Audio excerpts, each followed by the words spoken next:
Hi, good night. Welcome to Conversation with Rickford Burke. Today is Sunday, October 17th. Share the link. Get into your Guyanese groups. You know the drill. Get into your Guyanese groups. Share the link. We have a very important guest, very important topic, very important issues to cover tonight. Those of you watching from North America, good night. Those of you watching from Europe, good morning. Those of you watching from the Caribbean, good night. On the West Coast of the United States, good afternoon. Wherever you're watching from, text me, let me know, and I hope you're having a great day. Share the link.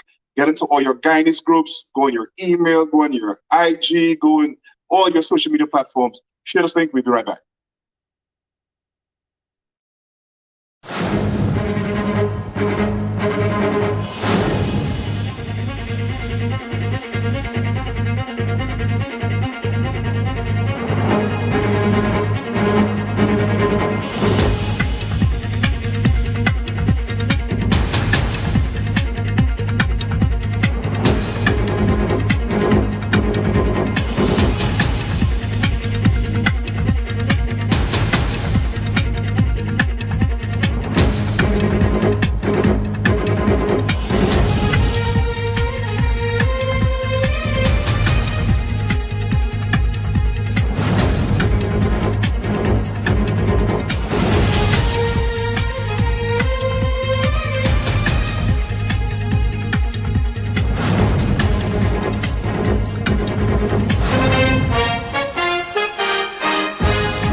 All right, again, welcome to Conversation with Rickford Burke. Keep sharing the link.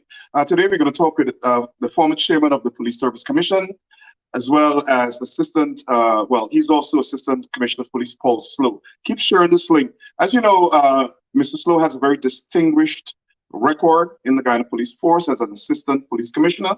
He has been the commanding officer for almost all of the divisions in the Guyana Police Force. When the government came into power, this PPP government came into power in August, that's last year. Around December, when police promotions are normally announced, the government tried to stop those promotions so that their cronies in the police force can be promoted. Of course, Mr. SLOWE and the then Police Service Commission followed the law. After that, two members of the Guyana Police Force, Mr.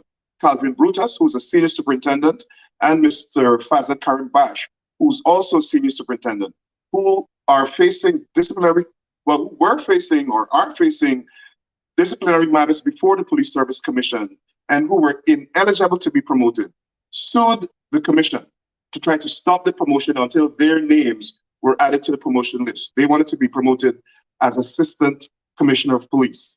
That did not happen. The court matter was thrown out. Immediately after that, the commission announced having no encumbrance, having no injunctions or any legal restraints, the commission announced promotion. The government said, no, we're not recognizing that. As a matter of fact, the government tried to disband the commission during that court process. Of course, the government doesn't have the constitutional authority to do that, so the commission disregarded that. After that, the government tried to set up basically the commission. They tried to charge it with criminal charges, use that bogus criminal charge to then disband the commission, or claim to have disbanded the commission. The government also set up someone to claim that Mr. SLOWE suddenly assaulted her sexually. And as you know, Mr. SLOWE was out of the country. His attorneys were served with a summons for him to go to court. He returned to Guyana on the 13th. of October, and when he attempted to go to court to answer those charges based on the summons issued by the magistrate. Bear in mind, my understanding is that the Guyana Police Force also attempted to seek a an arrest warrant for Mr. SLOWE, which was denied by the court. Now, that's the background. Now, when Mr. SLOWE attempted to go to court on the 15th, which was 3 days ago, the government attempted to arrest him. Let's look at that video.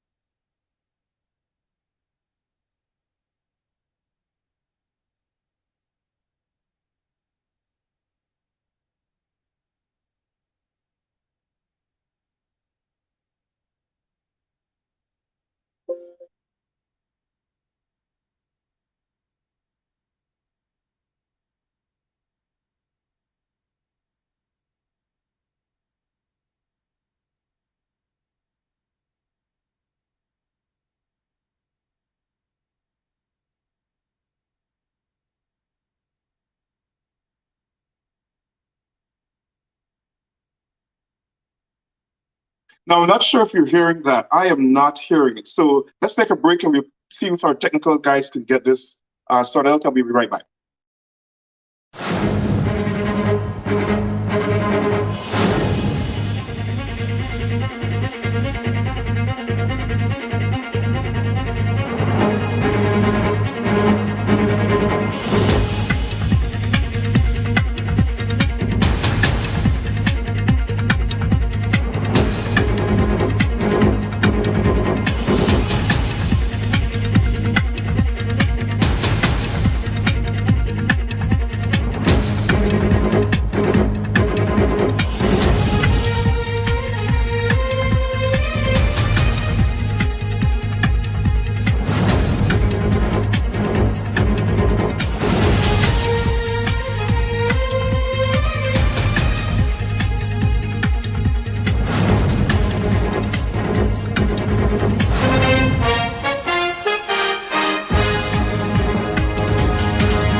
I am not moving. No, I am not. I'm going upstairs to court 3. I have a summons to report to court 3, and that is where I'm going. Coming to you live from the Georgetown Magistrates Court, where retired Assistant Police Commissioner Paul SLOWE. Court 3 this morning. I am not going to go to the inquiry's office in respect of the same charge. I am going to go to court 3, where I got a summons to be there this morning. Where he reported for the matter he's already charged for, and when he turned up here, 4 officers were standing waiting to arrest him at the Georgetown Magistrates Court. So this is the situation developing right now. Mr. SLOWE is saying he's awaiting on the arrival of his lawyer. I am not going, no. I am not going. I am going upstairs to court 3 to answer the charge that I was summoned for. That is why I'm here this morning. And for you to tell me now that you're going to arrest me for a charge that I'm already before the court doesn't make any sense. So I'm going to wait here until my lawyer gets here, and if he advises, go that way, he's going to the I am not going to the inquiry's office. I'm going up to court 3. So You go, lose this out. Lose this out. I am going to court 3 to answer the charge which I'm here for. So they're attempting to physically put Mr. SLOWE into the lockups. In response to summons to go to court 3 this morning on the charge of conspiracy to commit fraud. That is why I'm here. In response to that summons. So you could not tell me that you're going to arrest me in respect to the same charge. I have to have a lawyer to advise if that is legal, if that is lawful. And if he says it is legal and lawful, then I will. So please wait until the lawyer gets here. He's going to be here shortly. No, I'm not going to wait until the inquiry's office because let me advise you. But if I should go to the inquiry's office, then you have properly arrested me. Correct. So I'm cautioning you. But you can take me to the inquiry's office. But I'm not going. Told you the reasons of your arrest. But I'm saying I don't accept the reasons, and therefore wait until the lawyer gets here. That is what I'm saying. That is what I am saying. I'm here in response to a summons from the court for sending the court of this morning to answer for charge of conspiracy to commit fraud. That is why I'm here. I'm already charged for this one. But that is why I'm here. I'm saying further for the public to know that for you to say now that you're arresting me in respect to the same charge that I've already been placed before the court for doesn't make any sense, and I need to be advised by my lawyer what should be the next course of action. So I'm going to wait right here until the lawyer gets here. So there you have it. Mr. Slowe turned up this morning to attend court on a matter that he has been summoned for. And just as he turned up to attend court, 1, 2, 3, 4 officers are attempting to arrest him. Mr. Slowe is insisting that he will not go to the inquiry's office until he's properly advised by his lawyer. So the police officers on the ground are trying to physically put Mr. Slowe in the inquiry's office. He's insisting that if he goes there, he's properly arrested. Mind you, this matter is already before the court, and Mr. Slowe is scheduled to appear this morning to answer to the allegation. So this is what is happening here at the Georgetown Magistrates Court. I understand his attorney at law is Selwyn Peters, who is in Guyana, who will be here shortly, who is on his way, I'm told.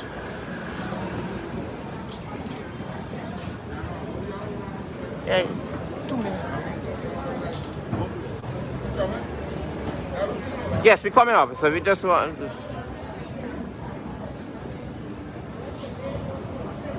What you made of this development? Well, it was rather strange, as I indicated earlier. I received a summons finally last Friday to appear before the Georgetown Magistrate Court 3 this morning, as time wasn't stated. But based on the information I got from my lawyer, on the last occasion the matter was called, the matter was put off for 11 o'clock today in court 3.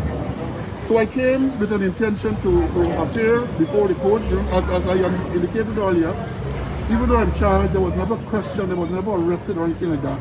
So the matter before. So I came here now with the expectation that perhaps I'll have to plead to the charge. And there it is, these police officers are telling me that they are going to arrest me for a matter in which I'm already charged and before the court. So that makes no sense to me as a former police officer and as a layman. So I'm saying to them, my lawyer, Mr. Hughes and Mr. Peters, are going to be here shortly. I'm refusing to go into the police inquiry's office. I'm not leaving. I'm going to remain right here. And here comes Mr. Peters. He's going to advise on the process. Thank you. And that is what it is. We have the attorney at law for Mr. Slowe has now arrived, and they're attempting to arrest Mr. Slowe there as we speak. So Mr. Peters will now have his intervention. The same charge that I gave to Peter this morning. This gentleman identified himself as Officer Romano. He's saying to me that he's going to arrest me and caution me of the charge. I said that makes sense. I'm already charged. The matter is before the court. I'm here to go before the magistrate. I am refusing to be taken to answer any questions from the police. So I told them the lawyers will advise, and I will follow the advice of the lawyers. What is your rank? I'm Assistant Superintendent Romano from Special Organized Crime. Yeah, informed. You can get your hands off of him. Excuse me, you made the arrest. Take your hands off of him. I told him the reasons. Take your hands off of him. You've already made the arrest. You touched him to make the arrest. Well, as far as I know in police procedure, you touched him to make the arrest. And then you release him. You release him. Escorting him now to the police. Well, take your hands off of him while you explain to me the basis of why you have arrested him. Oh, sorry, you don't have to say what? I arrested him. Okay. Look, I don't want to get violent, but you know, if I should assault you, the time to release it to be justified. Do you know that? Yes. It is not. Listen, I'm just, it's unlawful, but it's unlawful because I'm already before the court. You cannot be arresting me, but you cannot be arresting me. Look. Yeah, please. of the arrest, you're the basis of the arrest right now. He said that he needed. Okay, so there you have it. A clear case of the government attempting to embarrass Mr. Slowe. They want to take him to the inquiry's office to put him in the lockups. That was the objective of that Indian police officer. He is, and I want to be very clear, and I have a reason why I'm saying he's an Indian police officer, Inspector Romano, sorry, Assistant Superintendent, because since then, CGID has gotten a letter from police officers about that same gentleman that's holding on to Mr. Slowe's hand, assaulting Mr. Slowe. And I'm going to tell you the content of that letter. And it's consistent with the racism we've seen in the People's Progressive Party government. So joining us now is Mr. Paul Slowe. Sir, good night. Welcome to Conversation with Rickford Burke. Good night, Rickford. Good night to the viewers. Glad to be here. Well, first of all, let me apologize to you on behalf of all Guyanese for the mistreatment and the attempt to embarrass you. I know the government is not going to do that. I'm going to come specifically to the arrest in a while, in a short while. Let me start off by giving our viewers a holistic view of the controversy between the Police Service Commission and yourself, because basically the government shouldn't really have a problem with you as an individual. Well, obviously you're an assertive person, you know your rights, you know the law, and so they have a problem with you, they're coming after you. Let me ask you this. You were sworn in as chairman of the Police Service Commission in 2018, correct? Correct, correct. And the Police Service Commission, that Police Service Commission was sworn in by President David Granger under the AP and UAFC coalition government. What is the term of that commission? That's correct. Or was? Constitutionally, the commission serves for 3 years. All right. So the commission is not appointed. I think August the 10th, 2018 to August the 9th of 2021. All right. So the precedent is the commission automatically expires, or how does that work? Do you know? Yeah, it automatically expires. Yeah, constitution. The night automatically expires. Automatically expires. Yes. Okay. So the government came to power in August. Keep sharing the link, everybody. Keep sharing the link. I know you guys. Some people are saying, ask me if it's on YouTube. Yes, it's on YouTube. Just check for Rickford Burke on YouTube, and you'll get a link. You'll see the live program. So the government came to power in August in 2020, that's last year, after the elections of March 2nd. The first interaction, based on my information that you had with the president, was December 23rd. Correct me if I'm wrong. Were there any interactions between the government? No, that's not. Go ahead. That's not correct. The first interaction was on September the 16th. Okay, good. So on September 16th, there was an interaction without necessarily divulging any state information or secret information. Could you give us a brief outline of what that interaction was? Well, it's not a state secret. There's nothing to be withheld. I got a note from a gentleman who indicated that the president wanted me to contact him. I made telephone contact. As a matter of fact, as I indicated yesterday, I said, well, look, to the gentleman, I do not have the number of the president, at which stage the number was provided. When I called the president's number on my cell phone, his name showed up. Then I realized that I indeed had the president's number on my cell phone. So I spoke with him, and an arrangement was made for me to meet him at the office of the president the very afternoon. I think the time was given 4 or sometime around then. So I traveled and I went down to the office of the president, and we had a little, well, I parked, if you know the area well, I parked by the Georgetown Cricket Club. And I deliberately did that because I did not want to park directly in front of the office of the president. I parked there and I walked over Regent Street, heading south. And as I crossed Regent Street, a car horn was being sounded incessantly. And I realized that somebody perhaps was trying to attract my attention. And I turned around And I saw it's a good friend of mine, waved to me, and we laughed it off. And later on, I told him, because he wanted to know where I was going. And I told him I was going to meet with the president. I went there on the afternoon of the 16th, and I met with the president. I was shown into a room there where I waited a little while, and then the security came to tell me that the president was ready for me to see him. And I went into the office. He came from an adjoining door and greeted me. We had what turned up, well, it was a cordial conversation. He started by saying that he always had a lot of respect for me, and that he was appreciative of the work that I was doing at the Police Service Commission, and that type of chit chat. And then he moved on to talk about police promotions. He mentioned, but even before he mentioned the police promotions, he told me about what he referred to as unprofessional behavior by some police officers. He singled out Senior Superintendent Philip Azor, and he told me that Philip Azor was very unprofessional during the fiasco, I would want to call it, at the Election Commission's office. And then he went on to tell me that he overheard several conversations on the police radio network, and those things were unflattering and uncomplimentary and unprofessional. I told him I wasn't surprised, because I told him I'm aware that many police officers, many police ranks behave in an unprofessional manner. And he raised the issue about Brutus promotion and Karimbash, about promotion in general, and he mentioned those two names. So I advised him that those two persons in part, I know that they are pending disciplinary matters, and I outlined the system to him. I said, look, once people have pending disciplinary matters, those matters have to be completed before they can be considered for promotion. He mentioned other names, McPherson, he mentioned. I didn't know who this person was at that time.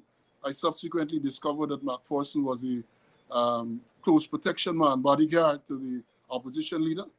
And I think he's now close protection to the president. And I explained to him the promotion system, the requirement for persons to pass the examination and all of that, because he was saying that some people were in ranks, people were in these ranks for long periods.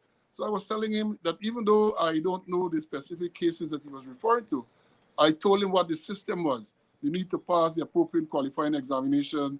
They need to make sure that they have an unblemished record and all of that. So that was explained to him. And then he told me lots of other things. He told me that, well, I indicated to him that the process to have the promotions made by the end of the year had already started, because we had already written to the Commissioner of Police for him to send in the recommendations for the promotions. I told him that. And then he indicated that when that list is sent to the Service Commission, he would like to see it. Now, I did not respond to that because I know that was inappropriate, and I had no intention of doing that. So I stayed quiet. And then there was some talk. He told me about the good work, that he was appreciative of the work I was doing at the commission, and he would want me to remain as a chairman. And he also indicated that the government was to form a commission to deal with the reform of the force, and that he would like me to serve. And at which stage I told him, well, I was willing to serve in whatever capacity my qualifications dictate. And if they would like me to serve in any of those capacities, I will be glad to do so. And then it ended, and I left, and I went away. All right, let me just dwell a little bit on that, dwelling a little bit on that conversation.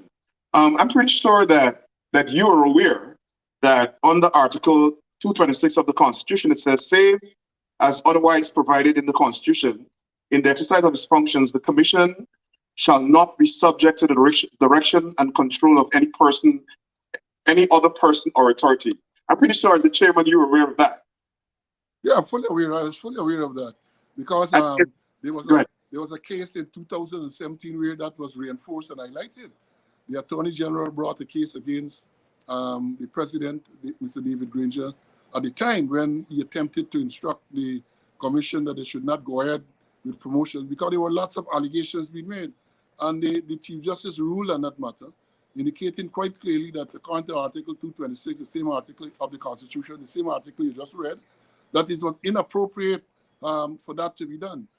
As a matter of fact, she did go on to say, she did go on to say that she hoped that the commission had disregarded the instruction. But by that time, the commission life had ended, so nothing was done with respect to that. You mentioned that they contacted you through an emissary. Was this a government official, an official in the office of the president? No, or no, any... no, not a government official, not a government official. Okay, so the fact that they did not use a government official to contact you, the president's secretary, the protocol officer, the political director, nobody, they were aware that that meeting would have been inappropriate. Well, I would think so, because then if you look at certain other statements made by the Attorney General, Mr. Nandalal, in response to that very early in the game, he said that the president had just come to office, and that was only one of several meetings he held with other chairmen of other commissions. And so therefore, I mean, this didn't come. I asked myself, and I would have wished that the journalists and investigators would have followed up with that to find out from him which other chairmen met with, and also to find out whether, if that was the process where you're going to use an intermediary to set up a meeting, if you're trying to feel your way, so to speak. So it was all garbage that was put out. You said that he specifically asked you about promotions, and in particular, he asked you about the promotion of Senior Superintendent Brutus and Karim Bash. Is that so?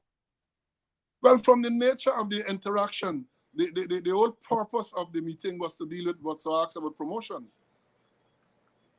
In your view, I'm not sure what, I know you've commented on this before, but in your view, do you think the president attempted to violate this article of the Constitution?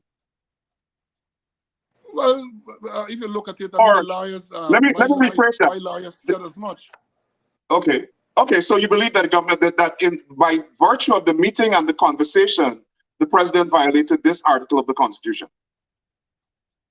Yeah, well, in the pleadings, in the affidavit that I submitted when I was asked to show cause why I should not be removed from the commission, the lawyer prepared a 500-page document in the first instance, and that is clearly spelled out that what the president did, my lawyer said, that is a violation of the Constitution, and even went on further to say that the relevant persons should move. Well, he went on to say that the president could have been impeached. He could be impeached for that violation. It said so. That is in black and white. After that meeting, the president contacted you again, or you were told to contact the president. There was another either conversation or meeting. Could you give us a chronology of how things proceeded? Well, the second meeting, the second conversation was around the same September month, later on in that very month. The commission received a document, which was a recommendation for some persons on the presidential guard to act. That correspondence was sent directly to the commission from the head of the presidential guard, Assistant Commissioner Edgar Thomas. Now, on receipt of that document, when the secretary brought it to me, I recognized that it was highly irregular for the head of the presidential guard, Assistant Commissioner Edgar Thomas. Shouldn't that kind of communication come from the police commissioner, right? Pardon me? Yeah. He can't. He's not allowed. He's not permitted. That's not the protocol to write directly to the Service Commission. Any recommendation should go to the commissioner, and then there is a process. But one of the things that struck me and the other members at the thing, that they were recommending some persons to act some very senior rank. For example, one man who was a deputy superintendent was recommended to act a senior superintendent. So therefore, he was going to jump 2 ranks, and several others were to jump rank. People who were much senior to them. That was the recommendation, and it was disregarded. Well, what happened then?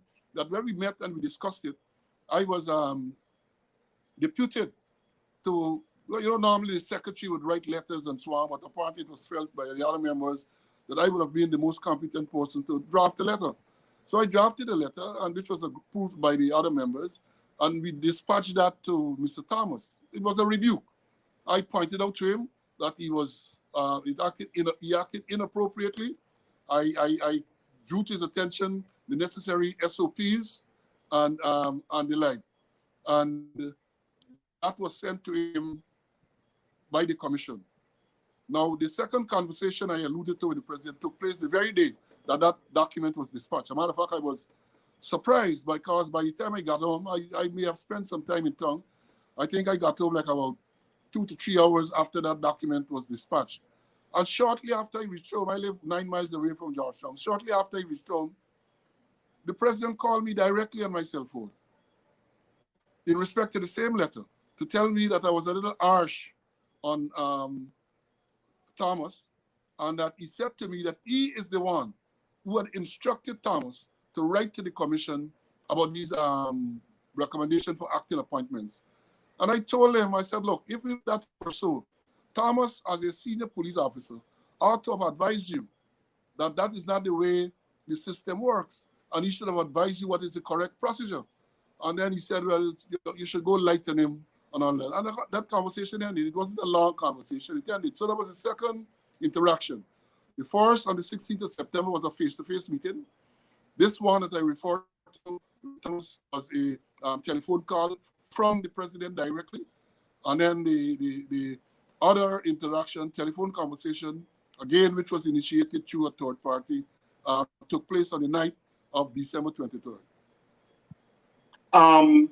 Just to be clear, no, the Edgar Thomas you're talking about is the same gentleman who was an assistant police commissioner in charge of Georgetown when we had the raucous, the invasion of GCOM, and he allowed it to happen. And when the police commissioner asked him to clear the GCOM building, he refused. He was reassigned, and then when the government came, the PP came into power, they placed him as head of this presidential guard. I think he had retired by then and he came back as a special, what's that, supernumerary counsel or under the special constabulary or something like that. Am I correct? No, well, let me get the sequence correct there, because I want to be very accurate, because I'm acutely aware that people are listening with the sole purpose of try to sue you, perhaps finding errors. Yes. Well, not only smear, to say that you slander them and the like. So I want to be try to be extremely accurate with these statements. Sure. It is the same person you refer to. I don't know the full circumstances which caused him to be removed from the his command at Police A Division, or 4A as they call it. But he was removed and replaced by Senior Superintendent Azor, who was his deputy at the time. Now, when August came around and the president was sworn in, the first, let me say this quite clearly, because as I said, the evidence is there, the records will show. The first order of one of the first order of business from the vice president, if you recall the sequence of events, president was sworn in, and then he sworn in the vice president, other persons were sworn in. One of the first things he did on that very day was to instruct that Assistant Commissioner Clifton Aiken should go to headquarters to be in the operations position. That's the first interference that took place. And then the second interference was, the next was a request for Thomas' telephone number. That surprised everyone because Thomas at the time was on pre-retirement leave. I think he was due to retire on the 1st of November or something. He was on leave prior to retirement, and he had been on leave for a little while prior to retirement. And he was called out from retirement leave to head the presidential guard. So that is how that took place. But all of those changes were directed, or the two changes were directed by the vice president. What is the procedure for somebody on retirement leave to come back at the same position as assistant commissioner?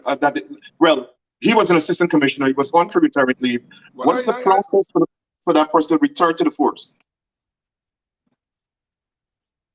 No, many persons have returned. Many senior officers have returned to the force after retirement. And normally they are not on the regular force, so to speak, but they come in on the special constabulary, and that is where Thomas is. He is, and the special constabulary is a part of the Guyana police force. So he is a member of the police force, but in the special constabulary. So therefore, he's not in line for any promotion. He's not going to stymie anyone's promotion. He's on a parallel level line, so to speak.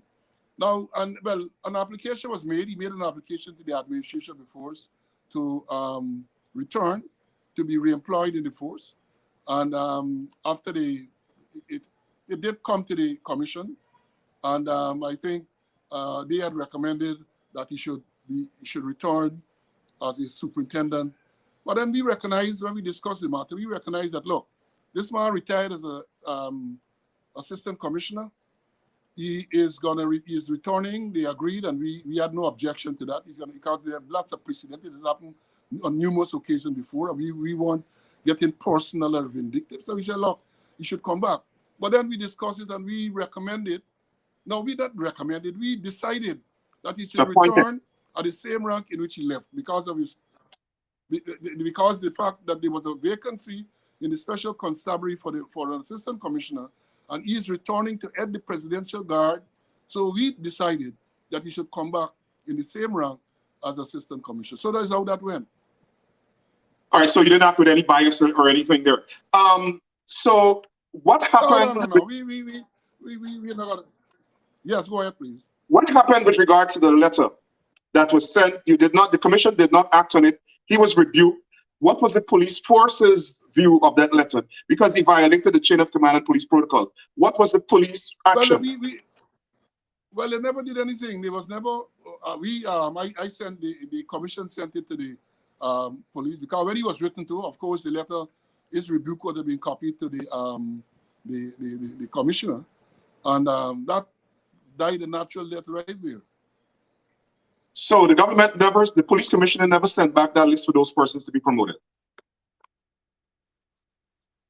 Well, subsequently, when recommendations were made for promotions at the end of the year, some of those persons were recommended. Okay, so can you go on to tell us what was the next interaction with the president? That's, as far as I'm concerned, that's the second breach of the Constitution. But go ahead. Well, the next interaction is a very interesting one, because this is the final interaction on December the 23rd, 2020. The Police Service Commission met the very day to start the process of consideration for promotion from the rank of inspector to assistant commissioner. We met. It was a lengthy meeting. They usually are, these promotion meetings.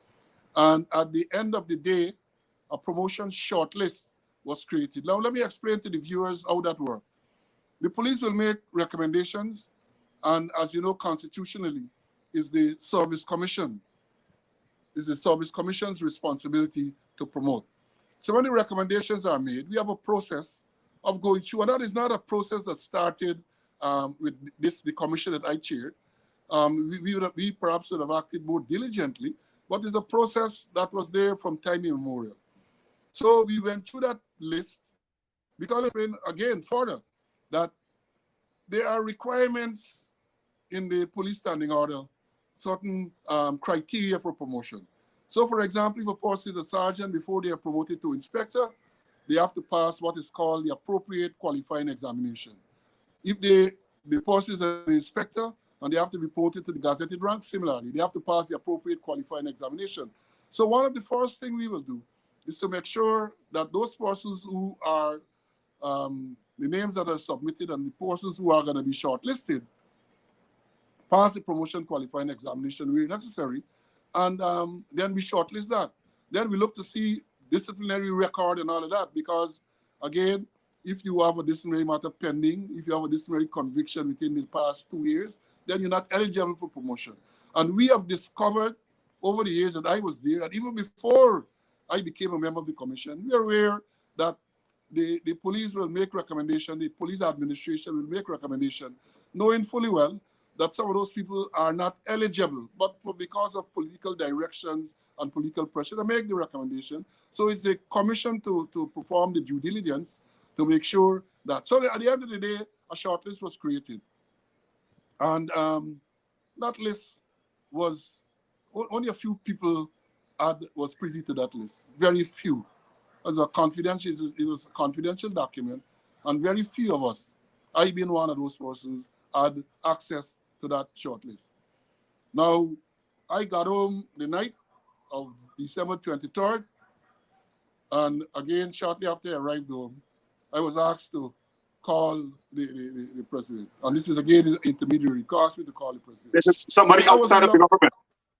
Outside of the government, outside of the force, yeah. I was reluctant to do so because I figured out that I suspected that he wanted to talk about promotion. Because of regards to all that was transpired, especially the conversation we had on September the 16th, I felt that he wanted. So I decided I'm not going to call. Could you pause? Could you pause here? Let me get some clarification here. So, on that very day, the commission finalized its shortlist for promotions. What did the commission do with that list? Well, I don't use the word finalized. We created a shortlist because shortlist, okay. Once it is created on that first day, and adjustments are going to be made because you're going to find out when you examine files that maybe the person has a disciplinary matter pending, maybe the person did not pass, or you might have overlooked. So a shortlist is created, not finalized. Okay. Because at subsequent meetings you might add or you might delete. Sure. So that list was created on the 23rd of a December. List for consideration for promotion. That's what it was. For further consideration. Consideration. So what happened with it when you left the commission? Was that list transmitted to anybody, or it was just the commission adjourned to? Oh, that list wasn't transmitted. Should not have been transmitted. Well, okay. It was, but unlawfully so. That list, as I said, is just a preliminary list for further discussion and further clarification. So, according to Senior Superintendent Calvin Brutus, in an affidavit before the High Court, the shortlist was leaked to him by a confidential source at the Police Service Commission. That is what he said in an affidavit, right? And when I saw the thing, I was shocked that a senior police officer will be so callous as to make such a statement on the oath, more or less. But I guess he was telling the truth, and sometimes they say the truth will set you free. Sometimes you don't. So, so he said that the thing was leaked to him. So when I got home the night, I asked to make this call to the president, which I did. Well, as I said before, I did not want to do. Then I got a call a second time that, look, and it was a very informal thing, man, the big man waiting on you to call and so on. And I could say this to you and this to the viewers. I didn't want to be disrespectful. Here I am, chairman of the Police Service Commission, and the president is asking for me to make contact with him. I felt it would have been disrespectful for me to just disregard. So I went to a quiet corner in my home and I made the call. Call him. He started out by thanking me for calling me and saying that he had just returned from a meeting on the East Coast.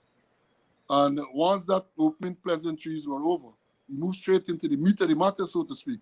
He wanted to know about the promotion. So I said, well, the Service Commission met today and we have created a shortlist. And then he went straight to the two persons, Brutus and Karimbash.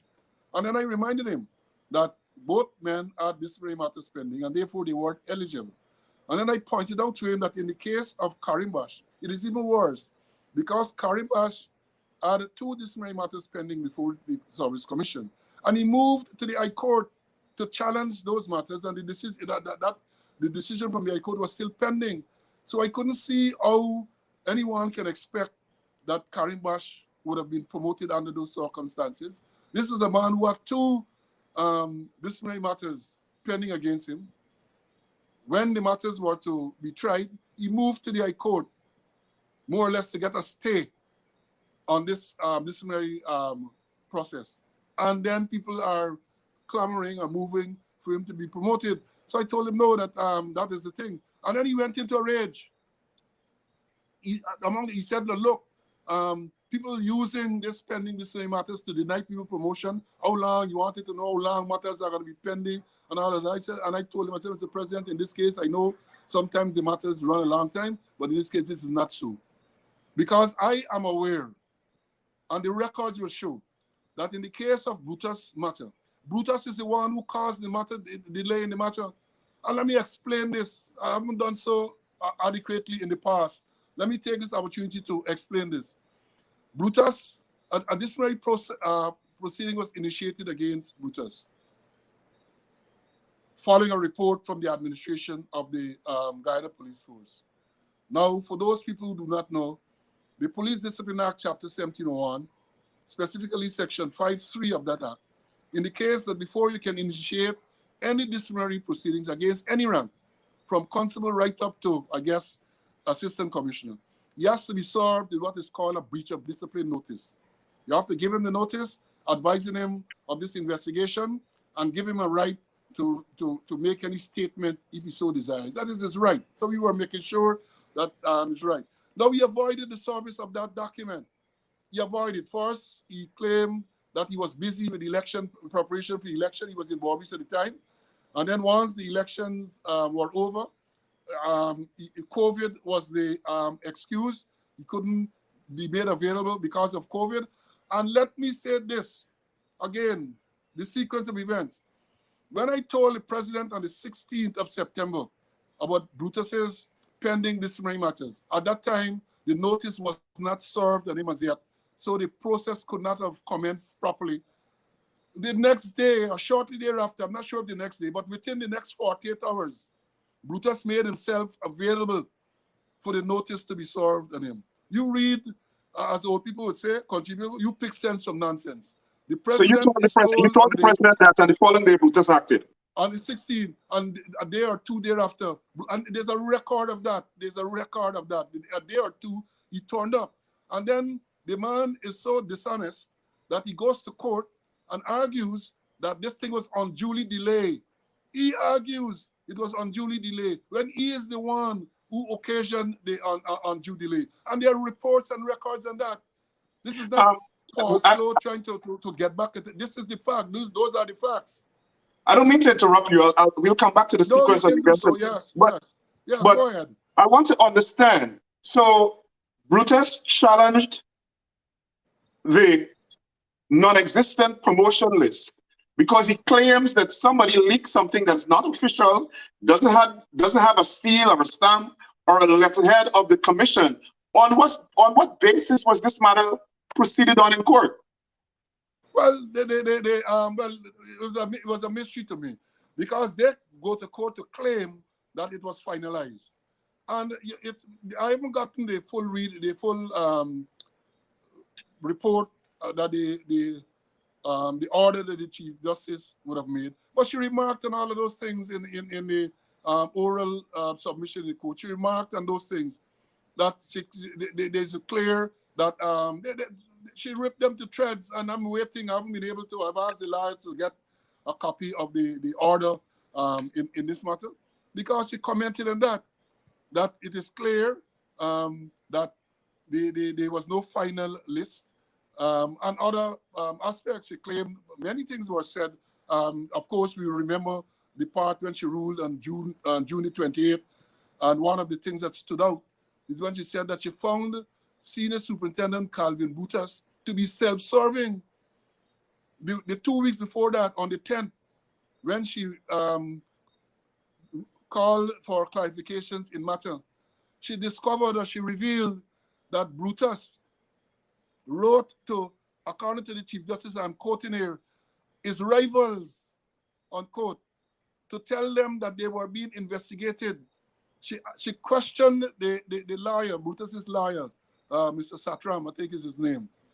She said, Mr. Satram, do you not find that strange that Calvin Brutus, Senior Superintendent of Police, is writing to his rivals on or around the 24th of December when promotions are to be made to tell them that they are being investigated for criminal matters by SOCU and the CID? He couldn't really, he said, well, his answer was, well, he's in the administrative position, and even though he wrote, he's not the person to do the investigation. So then she asked him, she said, well, why didn't the head of SOCU or the head of the CID write this thing? Should he not have recused himself? Is this not strange to you, Mr. Satram? He mumbled something he couldn't answer. But the thing was clear for anyone to see. And when they're going to talk about suing for defamation of character and all that, well, of course, they spoke about that before the 28th of June.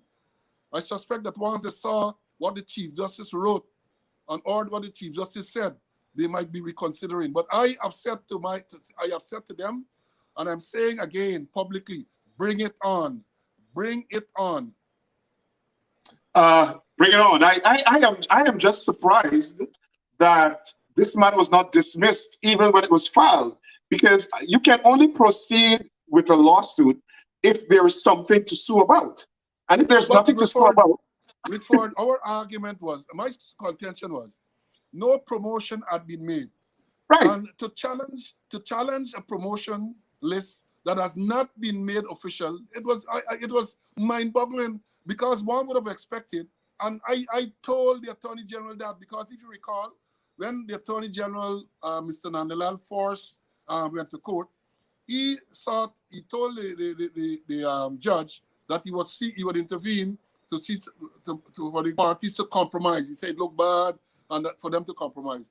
And I told him, I said, look, this thing is premature. If any challenge is to be made, you have to wait until the promotions are made and then challenge your exclusion or challenge someone who was included.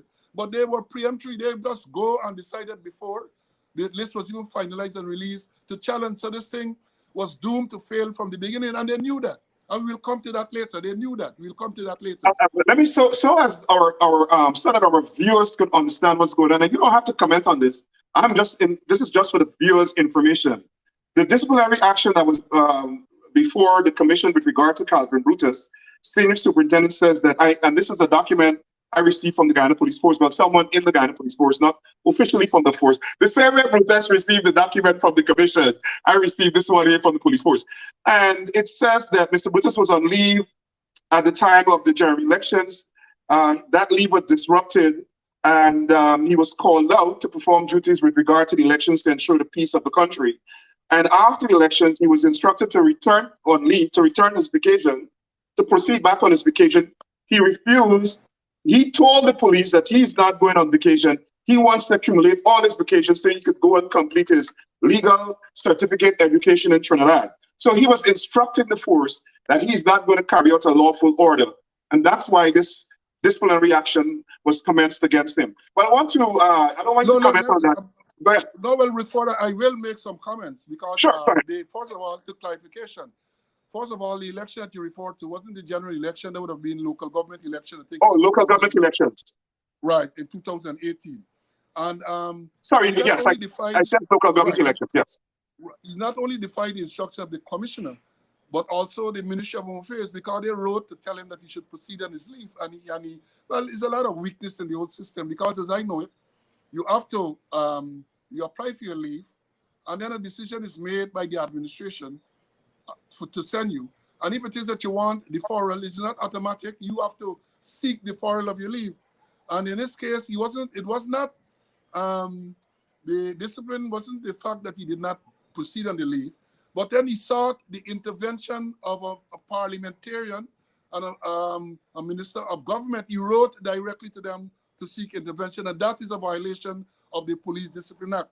And here you have a man right now performing the function of administration, Deputy Commissioner Administration, and who is violating, who has feel free to violate the Disciplinary Act. And so what he did, I don't know. So as our viewers could know, he wrote to the then Minister of State, Don Hastings, who was the Minister of State in the Office of the President, which is a violation of the Police Act, Chapter 1701. Well, go ahead. Yes, that's the context in which that came out. Right. So he directly disobeyed a lawful order. Keep sharing this link. This is a very important conversation, because we have to put these things in context, because this government is so corrupt and think that they're above the law, that, you know, they think that they can do as they like. So the public ought to know what is going on in this government. Can you proceed to the conversation? You weren't. I interrupted you. You were not.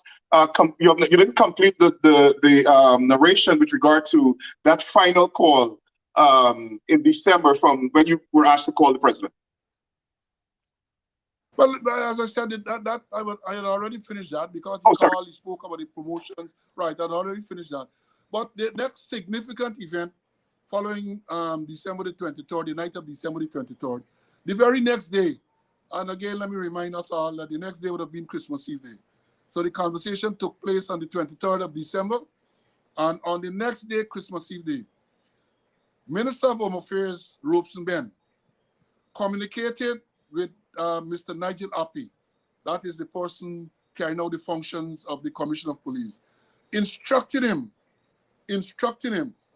to initiate criminal charges against several named police officers. Among those officers were several persons who were shortlisted the day before, on the 23rd, for promotion, including Senior Superintendent Edmund Cooper. And having mentioned his name, I ask that we all pray for him. I think he's facing some serious medical issues in the hospital. Indeed. I think he might have been there just under a week now. And in the case of Cooper, the reason why he should be off the list and be charged criminally was for dereliction of duty. Because he didn't shoot other black people in Berbice. The minister is claiming that when they had the demonstrations on the West Coast Berbice, he being the commander there, did not take appropriate action to disperse the crowd. That is interpreted to mean he didn't go out and use stage smoke, and he didn't go out and shoot people. So he was to be charged criminally for that. The next person, well, one of the other persons on the list was Senior Superintendent Philip Azor. As we had said earlier, when Thomas was removed from his command in 4A, Breakdown, A division as it's normally called, Azor is the man who took command. And when you read what was stated, the offense is to be charged criminally for, among other things, that he assaulted diplomats. The Senior Superintendent of Police, who was the commander of the biggest division in Georgia, assaulted foreign diplomats during the some thing at the Election Commission office. Well, right away you could see through that. Here it is that a Senior Superintendent of Police, I assume given what was going on there, he would have been in uniform, assaults this diplomat, according to Mr. Ben and Mr. Brutus, and no report is made anywhere, no big international uproar or outcry. So again, we saw through that. And then Simon, Senior Superintendent Corley Simon, was to be charged because some years ago, and this thing is not, I'm not making this up, the records are there.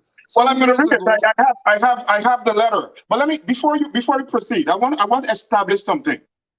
You're saying that the next day, in order to stop, because you had a conversation with the president, and you, in September, you told him, if you're facing disciplinary action, you cannot be promoted. So what they're trying to do now is to make sure that every person who's likely to be promoted would face disciplinary action. And this disciplinary action is criminal. Correction, not every person who's likely to be promoted. Every person who's likely to be promoted that they did not want promoted. That they did not want promoted, right. And this is supposed to be criminal action. And I want to make sure that I want the guy to understand. This is the Minister of Home Affairs initiating criminal action against a citizen, and in this case, police officers, to block them from being violated. This requires an international investigation. This is a big scandal because criminal matters are initiated based on a complaint, investigated by the police, and then the DPP is the one that actually initiated the court issue. So here is the Minister of Home Affairs assuming the responsibility of the police and the DPP and instructing the police commissioner to charge, to initiate criminal process against people. Why would the police commissioner commit such a violation of the Constitution? Well, the commissioner did not commit any violation because I can tell you, so you have the list there, not a single one of those persons has been charged as yet. Not a single one. I want to pause here. I want to read the nonsense here and put it in context. So the first person on it, so this is the Minister of Home Affairs sending a list to the police commissioner saying that these black people, let me be clear, these are all black people. They did not want more blacks to be promoted in the Guyana police force. And they single out all the African officers that were going to be promoted. And they attempted to criminalize them. So this is Mr. Ray, Ewart Ray, Why he's been charged? Because he provided on the instructions of the police commissioner names of persons who were not in Guyana who voted. So this is the PPP being vindictive. This is the PPP government trying to get retribution, trying to use the police force to go after their political opponents, who they perceive as political opponents. So they're saying that Mr. Ray, Erod Ray, who was performing his functions and who, on the direction of the police commissioner, provided upon request the chairman of the elections commission with names of persons who voted but were not in the country lawfully based on immigration records. And that is the crime he committed, correct? Correct, yeah. That is the now, allegation. It has Mr. Cooper. Mr. Cooper, they said he disobeyed lawful orders. And basically, they instructed him to shoot the black people who were protesting the murder by PPP supporters. PPP supporters killed Isaiah Joel Henry, and the people were protesting and they wanted him to shoot the people, and he did not. He used his best judgment, and he was being criminally charged. Now we go down the list. Mr. Azur. What's Mr. Azur's crime? Mr. Azur took over command of the A Division from Edgar Thomas, who disobeyed the lawful order of the police commissioners to clear the building, end the rioting, end the invasion of GCOM.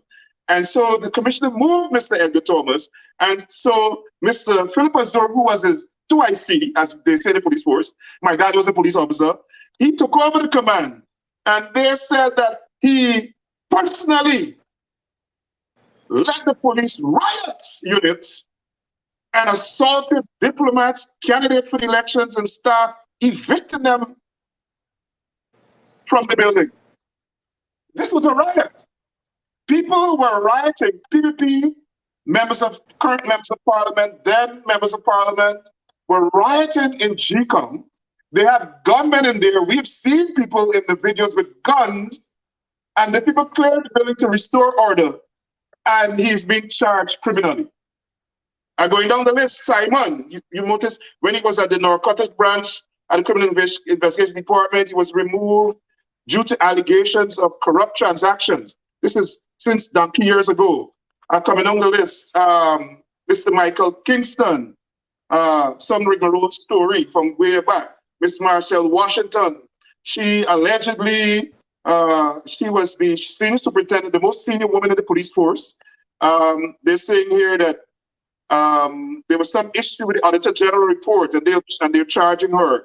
Then you have Superintendent Walter Stanton, Deputy Superintendent Fran Jack. All the black people they did not want promoted, they have here. I'm going to post this list on Facebook. I posted it before, since it happened, but I'm going to post it again because people need to see the nonsense that's going on.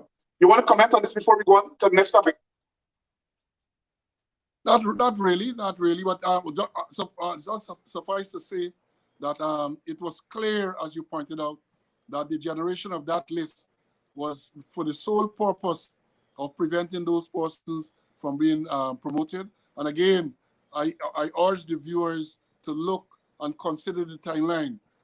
The conversation with the president on the night of the 23rd, and this is the very next day, the minister, which suggests to me that some communication took place at that level to generate this list.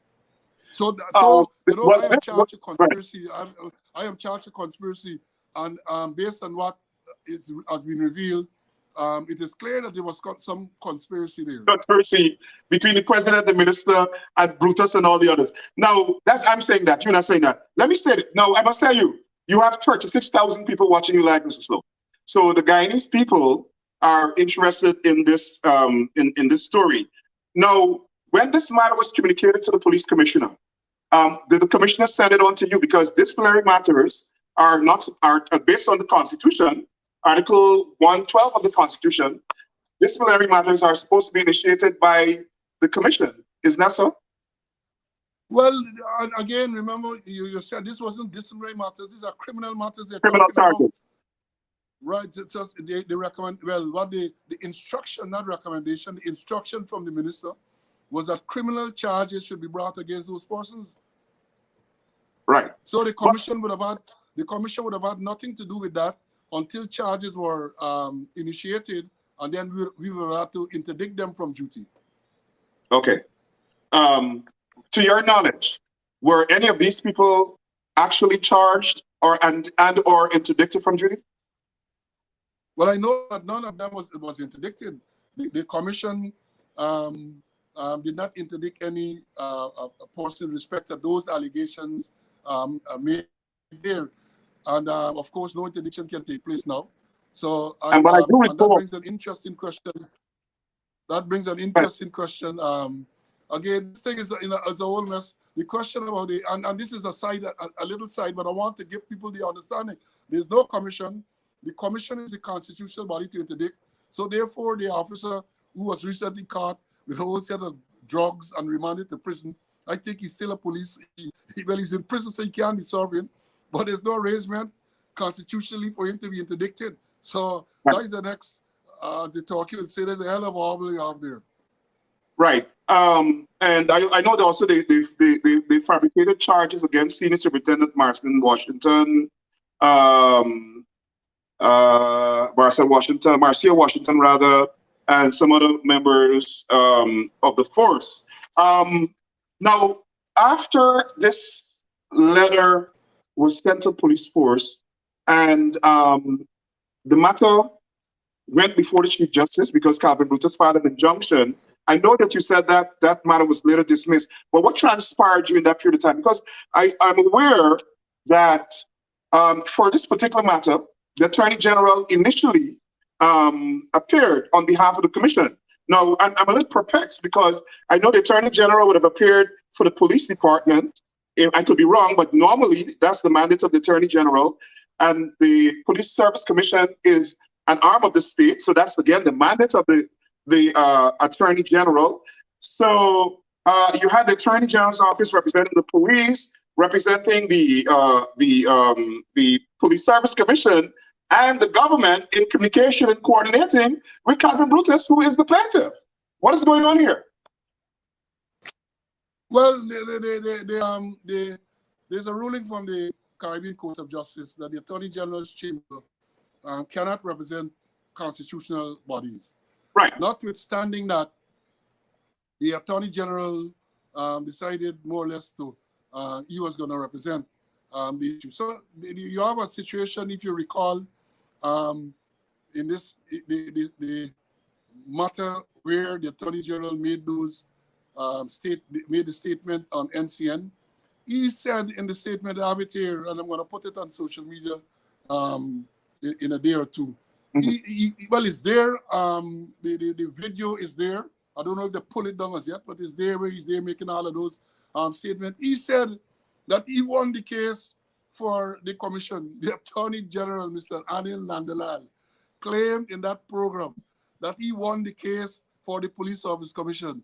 And it is clear as crystal that the Attorney General's chamber, according to the Brent Griffith case, is not permitted. Right. Is not permitted by law to represent the in any constitutional body, including the Police Service Commission. And he didn't know that because when Karim Bash initiated proceedings against the commission in respect to the disciplinary matters we referred to earlier, the Attorney General chambers filed a defense on behalf of the Police Service Commission. The matter was to be heard on the Monday before Justice Cortias. The Thursday before, they withdrew the defense, unknowing to the commission. So when the commission was blindsided, so when the matter was called on the Monday, the judge indicated that the defense had been withdrawn, and she wanted to know what were the grounds to the withdrawal. And the lawyer from the Attorney General's chamber said that, well, you are instructed to withdraw the matter. A couple of days before this matter is to be heard before the judge. So the commission then made an application to refile, and that was granted. So they knew that they pulled out at the last moment. I suspect they expected that there would have been no defense. I want to pick up on something you just said there. I want to follow up on something you just said there. Now, I understand that based on the CJJ ruling, the Attorney General office should not represent these autonomous constitutional agencies. But they did not withdraw only as the counsel. You said they withdrew the defense of the commission. Is that so? Yeah, they withdrew the defense. They withdrew the defense. So when the matter came up on the Monday, there was no defense by the commission. So did the commission instruct the Attorney General's office to withdraw that defense? No, we never had any communication. We were blindsided. We got with the Monday when it was virtual to hear that, look, the defense is withdrawn. So we had to then request of the judge some additional time to refile the defense, and that was what was done. So basically, they withdrew the defense to sabotage the case. That's a serious violation to me. That's a serious violation. That is my view. That is my view, and that led straight to the Maipol case, which was decided last Monday, because it was because of that withdrawal. Because after the matter was withdrawn, we then sought finances to retain counsel to defend the commission, and that was denied by the Ministry of Finance. They then, look, this is not a joke. The Ministry of Finance then instructed the commission, or attempted to instruct the commission, that you must go back to the Attorney General's chambers for them to represent you in this matter. We don't have any money to give you. That's what they said. We don't have any money to give you. Traditionally, the Attorney General's chambers will represent the commission. And even though it is not legal for them to do so, and even though they had withdrew the defense, they are directing an independent commission to go back to the ministry, to the Attorney General's chamber for defense. And that is how, when we saw this issue about the Fiscal Management and Accountability Act, we felt it was necessary to join that act, because it was an act. It was because of those amendments that we could not have gotten money to represent our interests in that case. I want to again, and you don't have to comment on this, so that people have a holistic understanding of the issues we're talking about and the disciplinary matters before that were before your commission. We spoke about the disciplinary matter, the violations by Brutus, the alleged violations by Brutus. With regard to Senior Superintendent Karim Bash, the allegations were about sexual harassment or sexual assault. And as far as I'm concerned, these allegations have still not been resolved. But the police this government installed Mr. Karim Bash as the head of SUKU, which is the Special Organized Crime Unit of the Guyana Police Force. So here you are, you have a man with sexual harassment allegations, sexual misconduct allegations, allegedly, well, they're allegations. And they're basically making him head of one of the most important divisions of the Guyana Police Force. And asking for him to be promoted. Asking for him to be promoted. And I want to know where the women's activists are. Even the civil society. Where is the outrage from the civil society? Here you have a man. Women, this government is forcing the Police Service Commission to promote an officer who, while he was head of the training school, 2 women, I'm reading it right here, 2 women filed complaints against him for sexual harassment and sexual misconduct. And this PVP government is saying, disregard all of that. Women, we don't care what you have to say. We want this man, he's an East Indian, he supports us, we trust him, we want to promote him. I'm saying that you don't have to comment. That's just an editorial view. Now, what happened with the case with Karim Bash? No, he challenged the matter in court. He lost the case, and he has appealed, so the matter is still pending. The appeal is still pending. But interestingly, this is a critical point, as I don't think you mentioned Marshall in Washington, right. And others, including myself, are charged for conspiracy. I'm coming to that. Go ahead. But Go ahead. The link here is that it's the same Karim Bash who was disciplined by the Police Service Commission, right? Who took the Police Service Commission to court and lost that initial case. That is the man who conducted the investigation. That is Against you. SLOWE That's the against me. so-called man who was charged you. That's the man who the commission that I chaired at cost to initiate disciplinary proceedings against him, challenged it in court, lost the matter at least in the first instance, and he is the person who headed the head of SLOWE, who decided that the chairman, another member, and others would be charged for conspiracy to commit He's fraud. the man that sent the officers to arrest you. Now, I want to listen. I want to take the time because this is an important matter. So Karen Bash is a senior superintendent.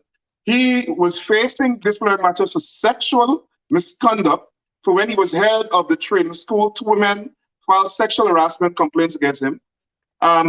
He couldn't be promoted because of these allegations and this investigation. He challenged it in court. He lost. In other words, the court is saying, what are you going to grant the challenges? Just go face your charges. He's appealing it, but that's his right.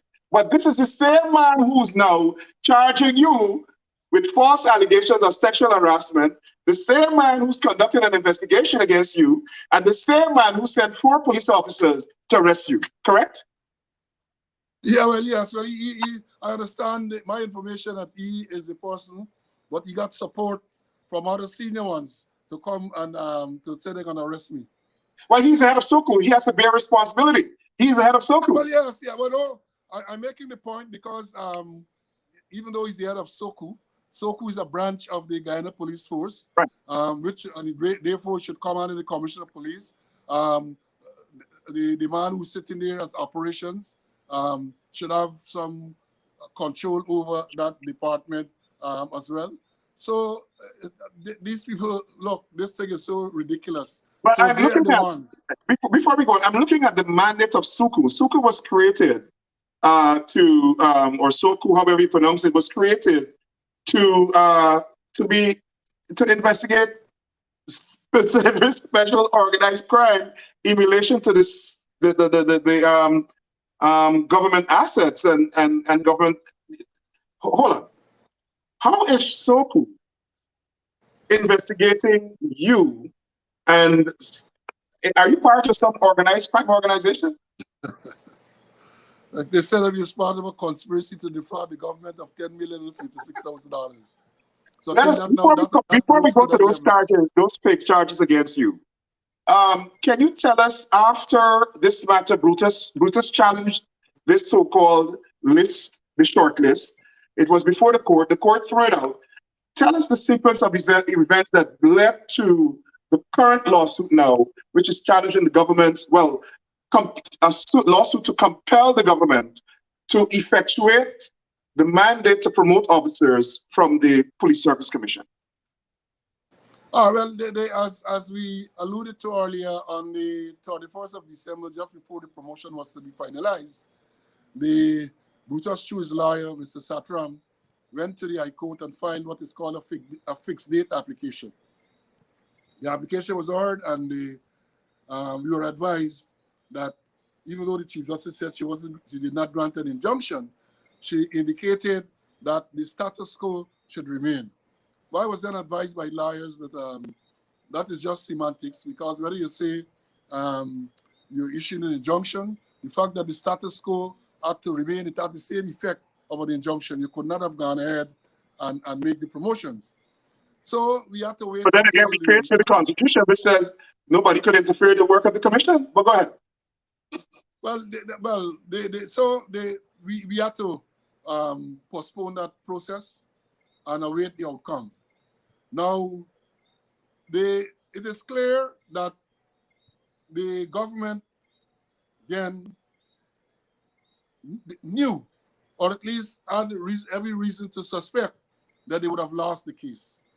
And if they lose the case, then the commission would have been in a position to go ahead with the promotions that they did not want to be made.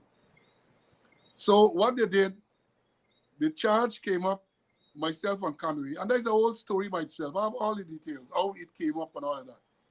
So they decided to get the Prime Minister to I was generous at times to say the Prime Minister wrote a letter. The Prime Minister did not write the letter. The Prime Minister signed the letter, sending it to the Commission, sending it to myself and Mr. Conway to say that he's initiating a process to have us suspended from the Police Service Commission. And why is that so? That was because they did not want a commission. And if you look at the dates again, the charges against us for conspiracy to commit fraud was filed on the 19th of May, 2021. Those who were in Guyana appeared in court on the 24th, on the 20th, the following day. The Prime Minister, or the letter that the Prime Minister signed is dated the 19th of May, the very day that the matters were filed. So I want to know, let me put it this way. I don't think that the system is that efficient. Again, I say, I believe that was part of a conspiracy. So what happened? Try to get SLOWE and Conway suspended. So as to break up the commission. To break up the commission. So if you suspend 3 persons would remain. Now, there's then, because questions were asked about what constitutes a quorum for the commission, they then recognized that even if SLOWE and Conway were suspended, you will still have a quorum of 3. Still have a quorum to go ahead with the promotion. So this moved to another step. Well, then let's use this Paul matter and suspend the entire commission. And that again, look at the dates. The charges filed on the 19th. That was a Thursday. They appeared on court Friday, and the Chief Justice. The matter before the Chief Justice was set to be heard on Monday. I think it was the 22nd. So let me fill a gap. So the matter with Brutus, which halted the promotion process, was heard by the Chief Justice. It was dismissed around May, around that same time that they started to try to. It was dismissed until the 28th of June, but it was scheduled to be heard in around the same time. So that came about. So they weren't sure they were going to win that, so they wanted to disband the commission. Right. So then it dragged along. And then the Chief Justice was to then give a decision on the 18th of June. And then the second suspension letter, the purported suspension letter, came on the 16th of June, when this decision is to be made on the 18th of June, 2 days before. So you see how this thing is going? As I said, this conspiracy is evolving. The 16th of June, the suspension of the commission, when the decision is to be made on the 18th. Now, the decision was not handed down on the 18th. The Chief Justice put it off to the 28th of June.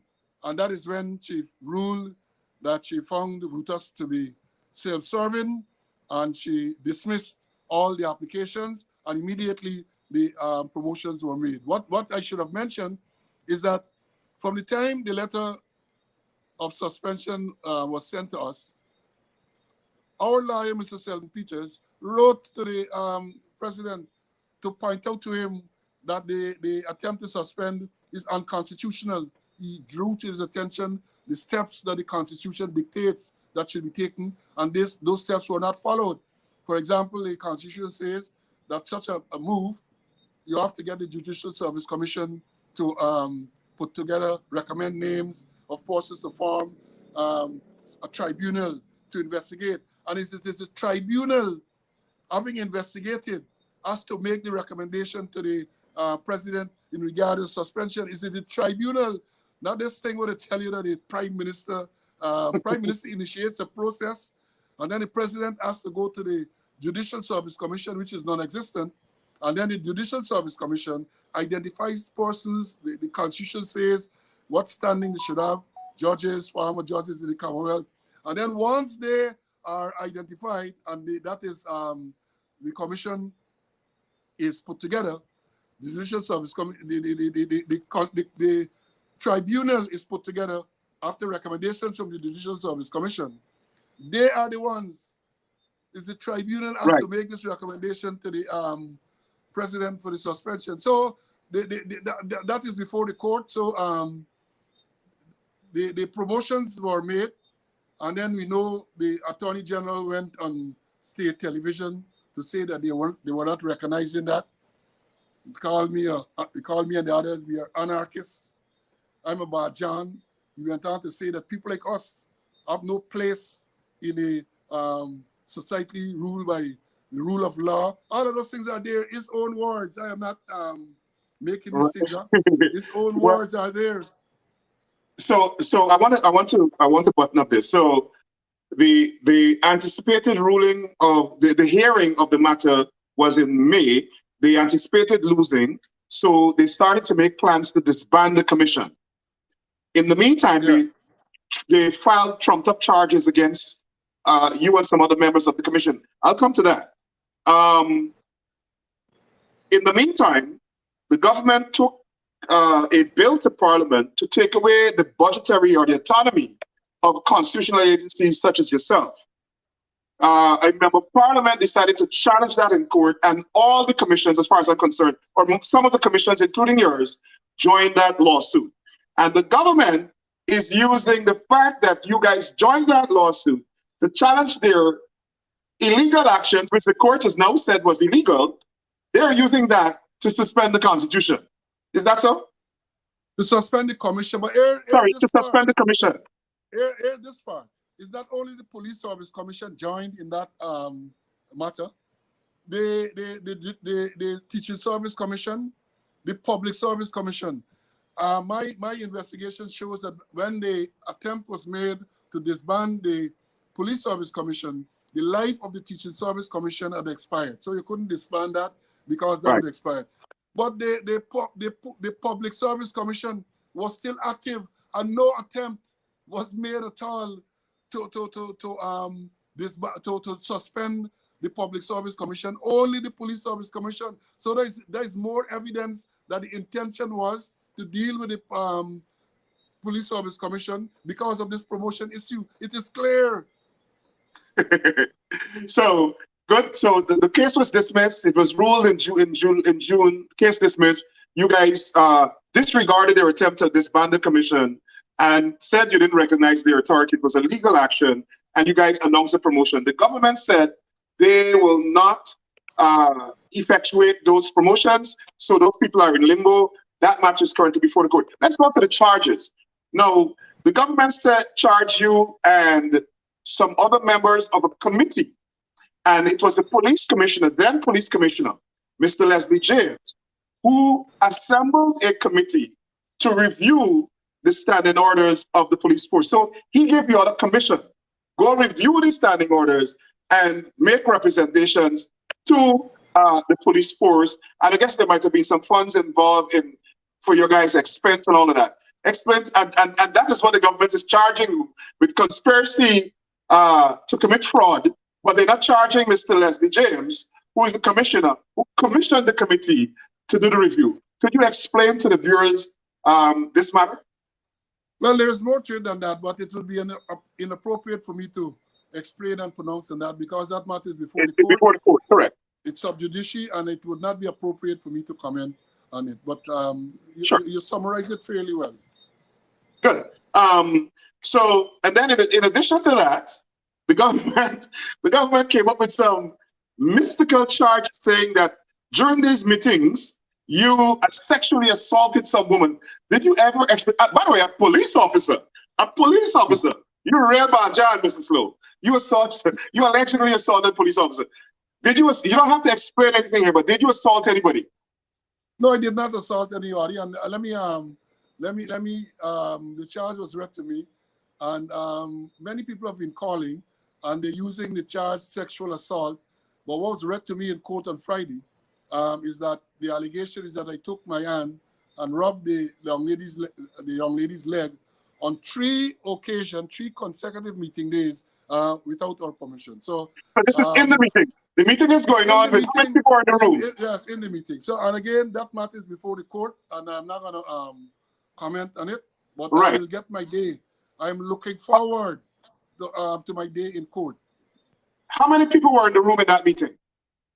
Well, based on the statement submitted by the young lady that I saw, they had like about, I think about 6 or 7 persons in a 10 by 10 room or something like that. That is what was said.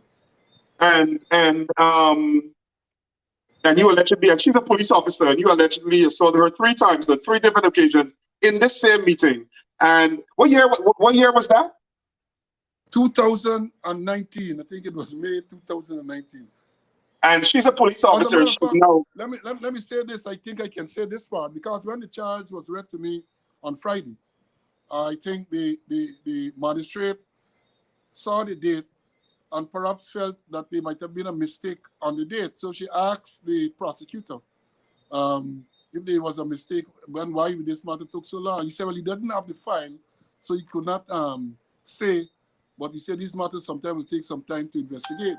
Mr. Selwyn Peters, who was there representing me, then got up and explained the reason why it took so long, because of he told them his political interference and the attempt to disband the commissioner, to smear me and to get back at me. So the lawyer explained that in court on Friday.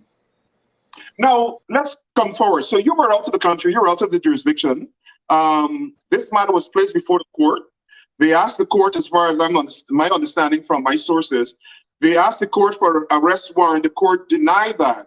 You were out of the country. Your attorneys received the summons for you to attend court.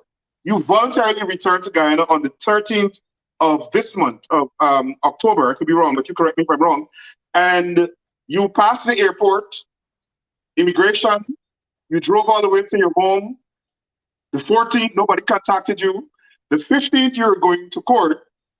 This matter is now within the jurisdiction of the court, and the police is trying to take back jurisdiction from the magistrate to reinstitute this charge again, to arrest you, to take you to the court for the same matter that the magistrate has summoned you to come before. Could you explain what happened there? Well, let me explain the whole process, because the whole process is so irregular that it boggles the mind of people who understands the system. Now, the allegation is made against me and the others, so conspiracy to commit fraud. They were called, Mr. Conway and the others the allegation was put to them. I was out of the jurisdiction at the time, and so no allegation was put to me. Yet still, I was charged. Now, as I know it, that in such a case, you file charges against those to whom the allegation was put, and they are cautioned. If other persons are to be joined in that same matter, you do not file charges against them, because you have not put any allegation to them. You have not given them a chance. You haven't cautioned them. What would normally happen, and that is what I was trained, that is how I was trained, what will normally happen, whenever the other person or persons turn up, then you will put the allegation to them, you will caution them, and then you will charge them. But when the time comes for the trial to be held, then you will ask the magistrate for all those matters, since that they were related, for all those matters to be tried together. So even though I should have been charged separately, and the others who were there, I think at the time Washington wasn't there too, and they charged. So it's a whole mess. People don't know what is going on. So here it is. They filed the charges against me. I'm out of the jurisdiction. They never contacted me, even though perhaps the whole police hierarchy have my telephone numbers, they have my email address, and my movement around the Caribbean was no secret.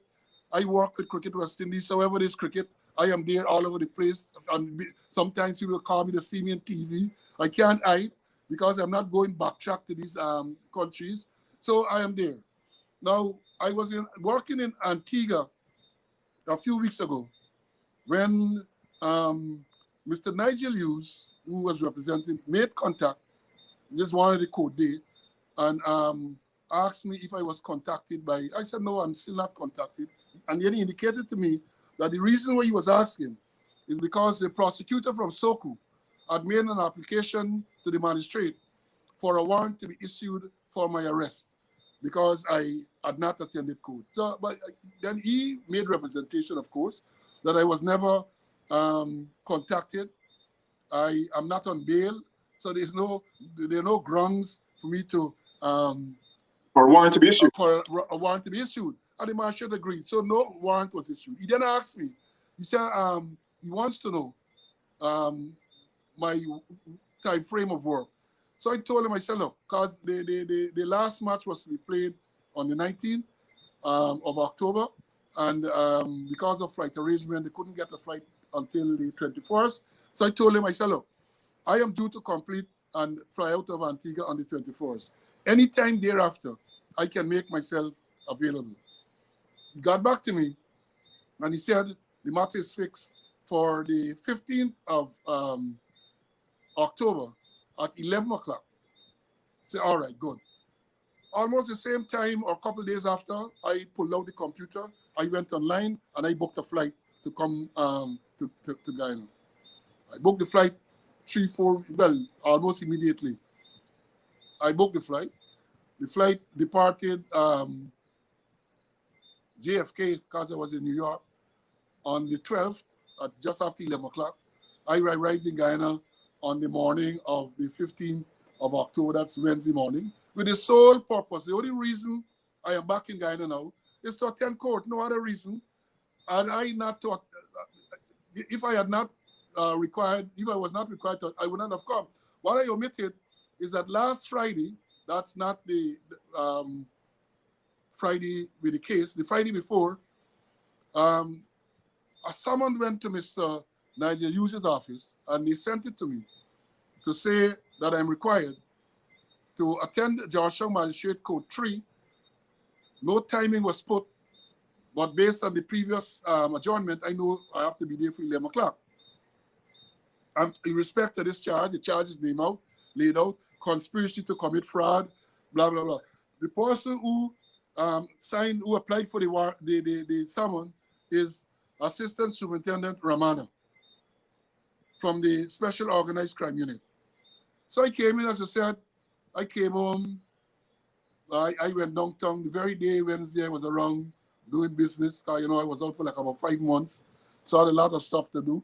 I doing my admin work Thursday, and Friday morning, I left very early because I did not want to go to court late. I left home like about 10 to 10 the Friday morning. I drove to town, parked my car, made my way into the court compound. Whereupon 4 men in civilian clothes said that, look, one said he's Romano from Soku, and they arrested me. So I said, what for?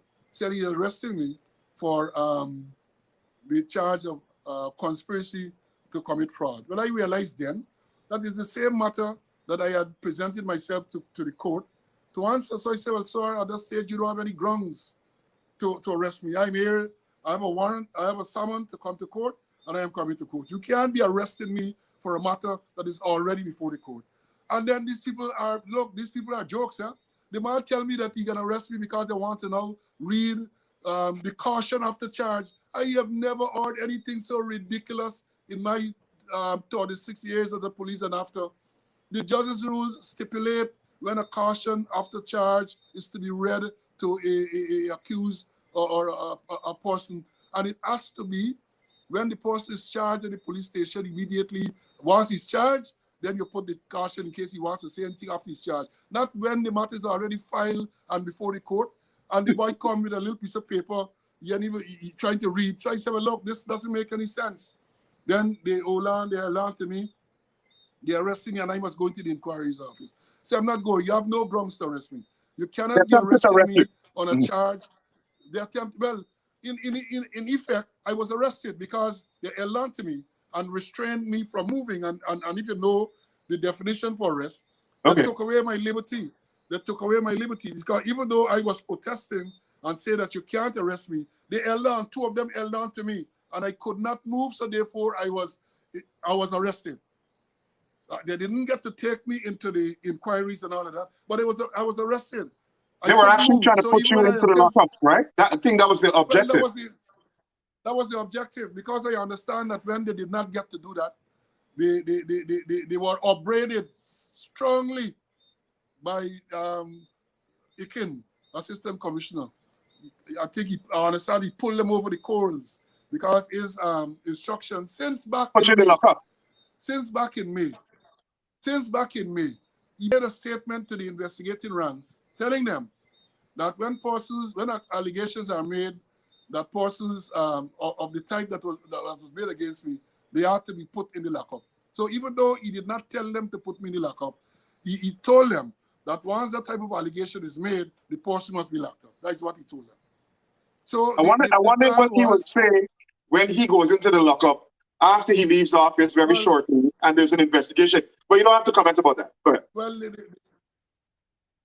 no, well, you know, he should have been in the lockup because, and I can say that, because when there was the Linden Commission of Inquiry, he committed perjury. He told the inquiry that he did not have any conversation with Minister Roy. And when Minister Roy was in the box on the oath, Minister Roy said yes, and the telephone record support the fact. That is part of the record, the Linden Commission of Inquiry, where Mr. Assistant Commissioner Ikin, on the oath, said that he never spoke to the minister during that period of time. And then subsequent to that, when the minister went there, the minister said, yes, he did speak with him. And his telephone records support that. So that is forgery. So I've been charged criminally for that. Okay. Now, so they didn't get, your attorney came, Mr. Selby Peters came, and he asked them for them, well, one of the attorneys, I'm not sure who it was, asked them for you to go upstairs to the magistrate to plead. When you got upstairs to the magistrate, what transpired? And did your attorneys inform the magistrate of this highly irregular, unethical encounter in the courtyard? That they were basically impeding you from appearing before her? Yeah, because when Mr. Peters intervened, when he came, he intervened, he told them to release me. They refused to release me. So that's what I'm saying, I was arrested. Because even when the lawyer intervened and said, let go of Mr. SLOWE, Romano insisted that he was not going to let go. And the constable, can't remember his name now, he held me by the back of my trousers. Romano held on to my right hand and prevented me from moving. His name is Duke, I think it is. And so they kept me, they held me there. And then Mr. Patrice, what's his name? Patrice Henry. He came and he said, look, he said, look, this thing doesn't call for all of that. Mr. SLOWE is here to attend court. The matter is to be called in the next 3 minutes and so on. Let Mr. SLOWE go upstairs and the matter can be resolved easily. So at that stage, shortly it decided that I should go. But in a sense, I remained in their custody. Because so when you got into the courtroom, what transpired? Were they still there? Before, no, but I want to make the point because I was still in their custody at such, because even though they released me, they accompanied me into the court. Romana and the next officer accompanied me, and when they sat there in court for the matter. And then when the matter was called, and of course Mr. Peters made the representation, and when the bail was set in that matter, and another ridiculous thing occurred in court, because Mr. Peters, the magistrate called in Mr. Peters for the bail application, and he indicated that I'm a person of high standing, the usual thing. I am not a flight risk. I travel in the country on my own free will and volition to attend court. And he said, therefore, that the court should put me on my own recognizance, or if cash was to be left, then it should be only $10,000. The so-called prosecutor, a female, I don't know her name, she then got up and to say that these matters were there since May. And I took my eyes and passed the court because it's only now I am appearing. And she asked them for substantial bail. And Mr. Peters then responded to say, look, my client only got summoned on Friday. And he's here. The first official document commanding him to come to court was on Friday. And this is Wednesday, a few days after, he's here. And then the magistrate decided that seeing that the other persons who are charged with me were on a $100,000 bail, I should also be put on a $100,000 bail, which I think was fair. And then when the other matters were to be called, those matters were to be held in camera, meaning all the people had to go outside. Right. So at that stage, Romana and Duke and those persons have to leave the courtroom for this sexual assault charge or the charges to be read. And once those are read, well, those charges now are prosecuted by the police. There was no objection to bail, and the magistrate decided that I should be put on bail in the sum of 75,000 Guyana dollars on each of the 3 charges. And I was made to sit at the back of the court until bail was posted. And I must say this, because the ranks there, the orderlies, and they treated me very respectfully. At once, if I wanted to make a phone call, and I asked if I could make it. He said, well, I couldn't make it in the court, but I could step outside. So I stepped outside, I made the call, and then at some stage, Mr. Peters wanted a bottle of water. And I then, the same, I said, look, can you arrange? I gave him the money. He said, yes, sir, I'm going to arrange. He went. So we were treated very respectfully by those persons, those policemen in court. I have 2 questions for you. During the interaction there, I didn't show it here, but during the interaction there, I heard you asked these police officers to identify themselves. They did not. They didn't have their IDs with them. Yes, that's a... now, did you hear that Mr. Hickens pulled them over the coals and reprimanded them for not having police ID? You sure that was what he reprimanded them for? No, he reprimanded them for not arresting me, not on Friday, before, because apparently they wanted to arrest me before. And the question about ID, I mean, I wrote a piece on social media about that.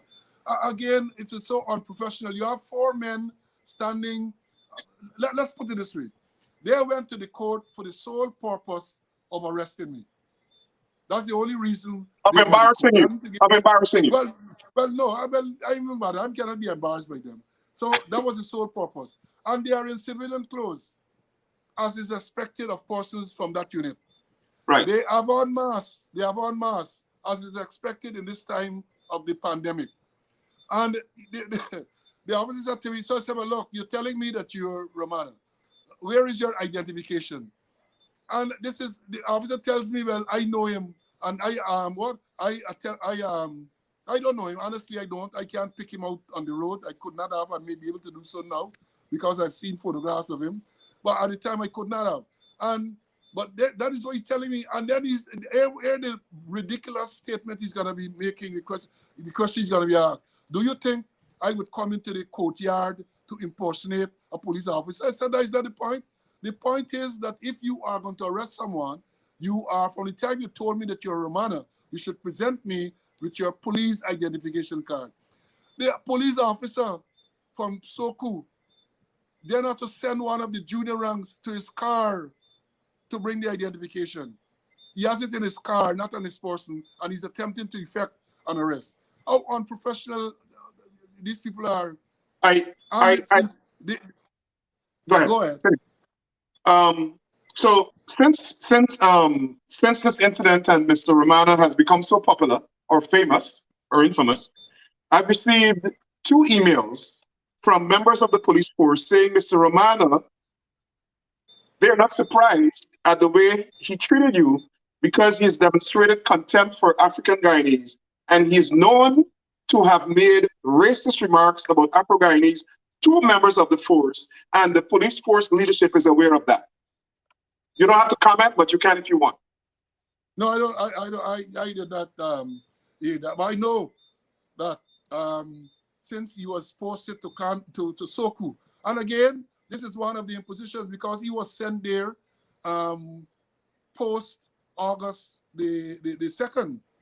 So he was sent there since this government came into power. He was sent there, and but the things that he said and the action he took clearly demonstrated that he is not competent to be in a unit like that.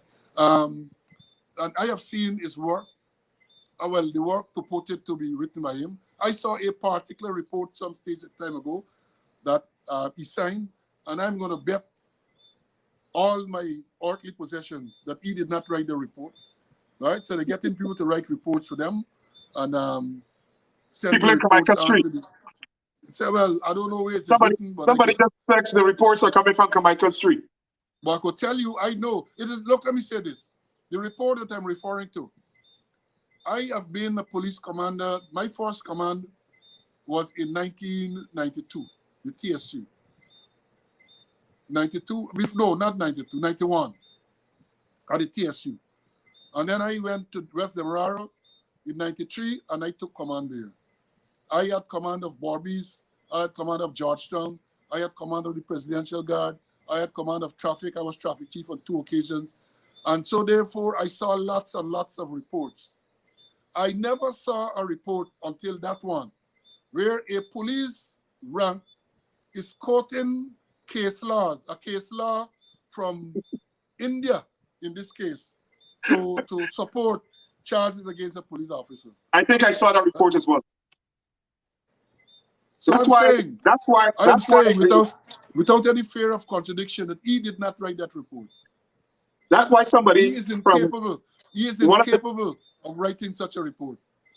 One of the viewers is saying the reports come from Carmichael Street. That's where the Attorney General's office is. Mr. SLOWE, it has been it's such an honor talking with you. And, you know, all of us looked at the disgraceful behavior of Romana and his crew, where they're trying to manhandle you. The former chairman, well, I don't know, you know, I would say the chairman of the Police Service Commission, or the immediate past chairman of the Police Service Commission, a former assistant commissioner of police, and there was such a public outcry, and I think it backfired because the government was embarrassed, the police force was embarrassed. The nation saw how disrespectful and dishonorable and contemptuous they were, and everybody saw through the fact that they were attempting to embarrass you. They weren't attempting to fulfill their functions under the law. What's your final thought? And what do you think? Well, I would say, I mean, what do you think the police force that they were embarrassed with that? And the citizens I don't know that should take away from this?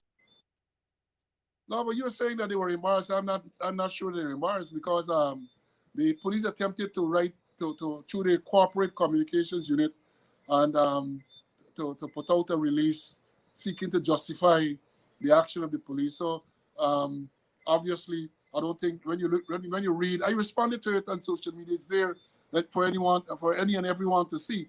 Well, so they put out a statement because of the backlash. Because of the backlash. I don't know that they are embarrassed. I don't know that the government is embarrassed. You know, sometimes in the country, you say people get no shame. I don't think they get shame because if they were embarrassed, I think by now they might have done the good thing or the right thing and tried to offer some apology or something like that. But they haven't done so. So I cannot assume that they are embarrassed. If they are embarrassed, the embarrassment must have come or may have come from the fact that they did not get to put me in the lockups and to put handcuff on me as they had intended to do. So let's wait and see. But I can tell you, this will not end there. As I indicated, I was arrested unlawfully. I was assaulted, and this is not going to end there. So as I've said, and if you read the articles that I've posted on social media, I ended by quoting Rachel Maddow from MSNBC. Watch this space, because I am glad for the opportunity you have provided me to further clarify exactly what has happened. But I am going to continue to speak out.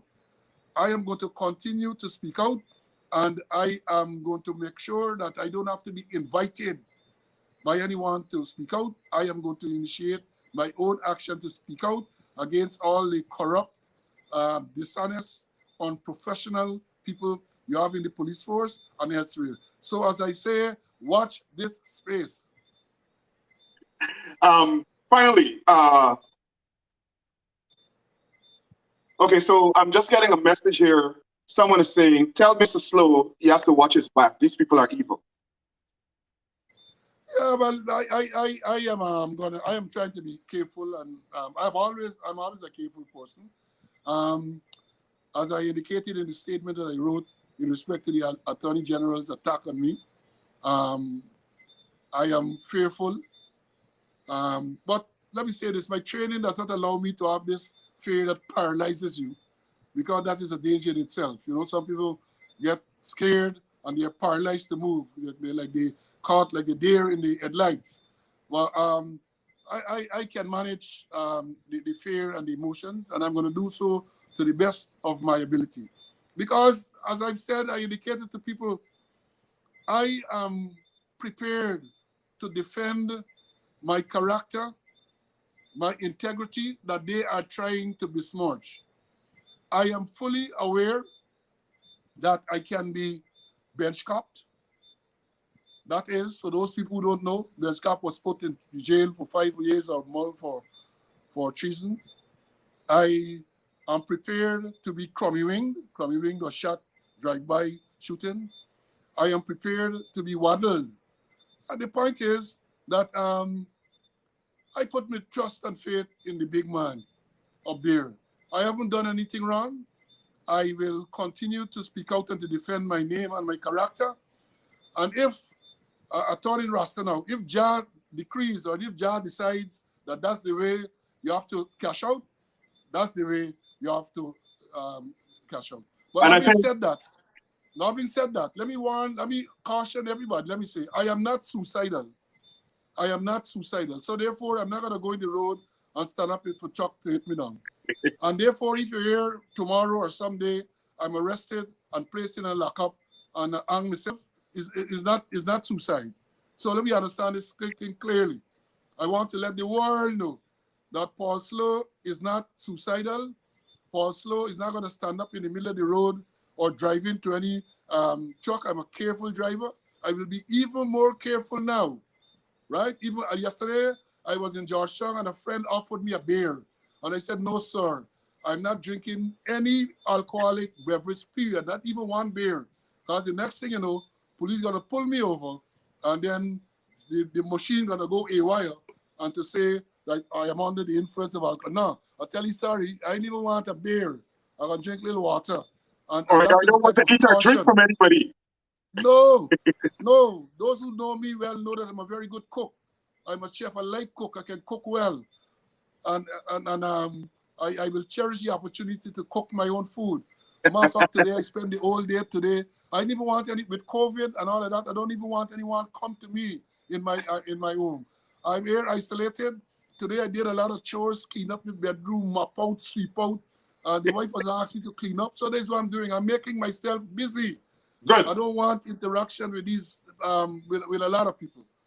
Right? So I'm saying again, I am conscious of the dangers that lurk ahead and what the sycophants can be influenced to do.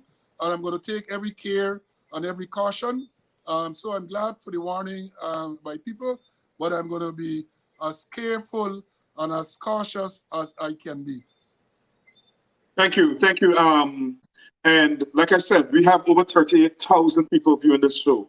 I want to thank you very much on behalf of all the Guyanese people for your service. First of all, we regret what you've been going through at the hands of this evil regime. I hope I could have you back maybe on another occasion during the week or sometime next week, because I really want to look at what is happening in the police force, the unprofessionalism, the lack of integrity and credibility, and all of these police shootings that the police has not been very forthcoming about. So hopefully you can come back. Anytime, Rickford, anytime. Once it is mutually convenient, I'll be ready and willing and able to appear on your program again.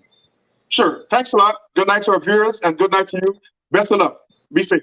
Thank you, man. Thank you much.